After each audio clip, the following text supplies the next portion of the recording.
চট্টগ্রাম কক্সবাজার ও মৌলভীবাজারে পানিতে ডুবে মারা গেছে অন্তত ৬ জন।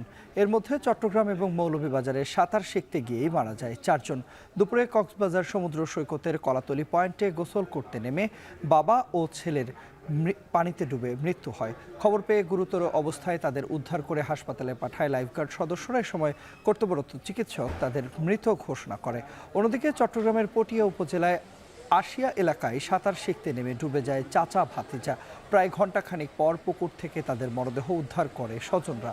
এছাড়া মৌলভীবাজারের জুড়ি উপজেলার হামিদপুর গ্রামেও পানিতে ডুবে মারা যায় বাবা ও মেয়ে। সাঁতার শিখতে গিয়ে পানিতে ডুবে তাদের মৃত্যু হয়েছে বলে জানিয়েছে পরিবার।